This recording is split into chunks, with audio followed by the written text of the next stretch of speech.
All right, let's just jump right in, shall we? We're going to tackle a huge one today, maybe the biggest question of all. And we're going to do it by looking at the incredible work of author Poe Bronson. I mean, just let that sink in for a second. What should I do with my life? Wow, that's a heavy one, right? It's the kind of thing that just haunts you. It pops up when you lose a job or move, or maybe just on a random Tuesday when you're feeling a little bit adrift. And look, if you're asking this, you are so not alone. So here's what's so cool about the guy who wrote the book on this, Poe Bronson. He didn't come at this with a bunch of fancy degrees or a secret formula.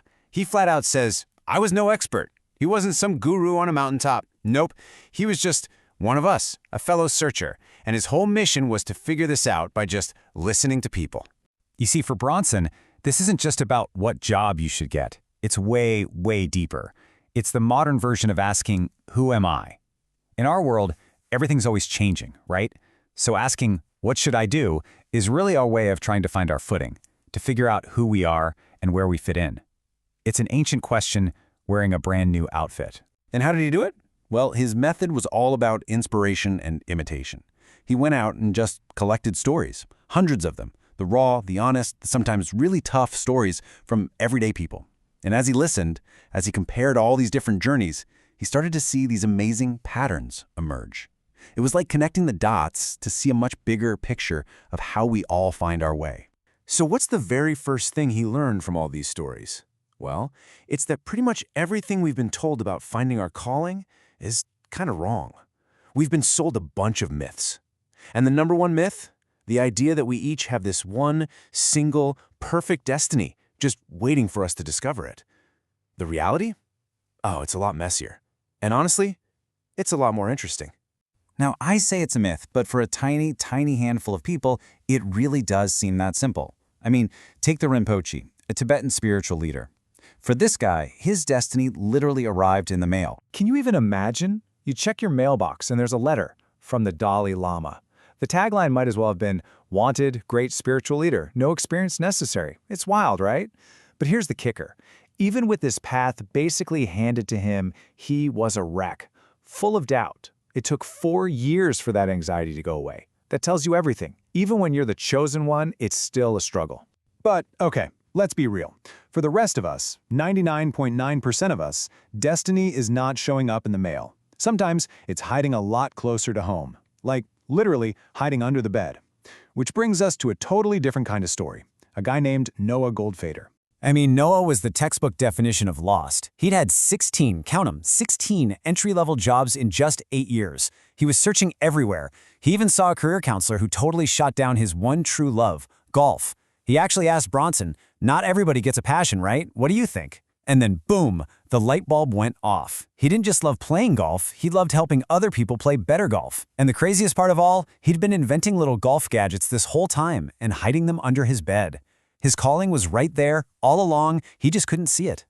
Okay, so if purpose can be hiding in plain sight or arrive in the mail, what's holding us back? Why is it so hard? Well, Bronson points to a few really common roadblocks, these big fears and fantasies that keep us totally stuck. And as we talk about this next one, I really want you to think about this for yourself. Seriously, what's your watermelon? Yeah, the watermelon. It's one of Bronson's most powerful metaphors. It's that huge, heavy, burdensome fear of being impractical that we lug around everywhere. It's that voice in your head screaming, that's a dumb idea. You'll never make money doing that. He tells the story of Marcella, a super successful sales director who got laid off. She loved bodywork, wanted to pursue it, but was terrified. Even with no job, she was still carrying this giant watermelon of fear. It took her forever to finally put it down. And then there's the other big one, the lockbox fantasy.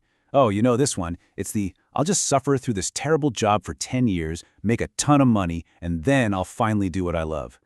You basically put your dream in a little lockbox and bury it in the backyard for later. But here's the thing, and this is huge. In all his research, Bronson found zero, not one, example of this strategy ever working. Why? Because that journey to get rich, it changes you. By the time you come back to open that lockbox, you're not the same person who put the dream in there. And look, Bronson wasn't just observing this from afar. He lived it. He had this job in litigation consulting that was just destroying him. He was wasting away, literally. He dropped down to 132 pounds. Things were so bleak, he couldn't even bring himself to spend $5 on a proper lunch. Instead, he was surviving on packets of hot cocoa mix from the office kitchen. And then, Right at his lowest point, the company comes to him with the ultimate temptation, a promotion, with a first-year salary of $300,000. I mean, talk about a crossroads. And you know what he did? He turned it down, walked away with nothing, to find his own way. Wow. So, okay, we've busted the myths, we've named the obstacles, so what do we do? How do we actually find our story?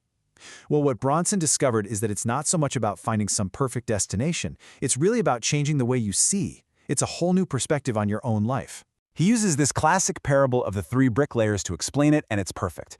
You've got 3 guys, all doing the exact same thing, laying bricks. You ask the first guy, "What are you doing?" He says, "I'm laying bricks for money." Okay. You ask the second guy. He says, "I'm building a wall to support my family." Better. But then you ask the third guy, and he looks up and he says, "I'm helping to build a great cathedral." See? Same job, totally different meaning. The meaning isn't in the work itself, it's in the story you tell yourself about the work. And a huge piece of this puzzle is learning to look backward.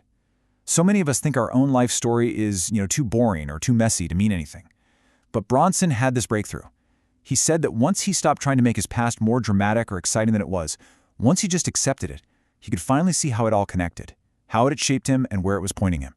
The clues, you guys, are almost always in the story you've already lived. So I want to leave you with this really beautiful and powerful metaphor that Bronson ends his book with. He says this whole search, it's like you're walking through a strange neighborhood at night, trying to find your own house. A lot of the houses look weird or even scary. You get spooked, you want to turn back. But the whole point of the journey is to keep going, to overcome that fear, so that when you finally find your house, the place you belong, you aren't scared anymore. You're ready. You're ready to walk right up, open the front door, and be home. And so the question for all of us really is, when you find your house, will you be ready to walk in?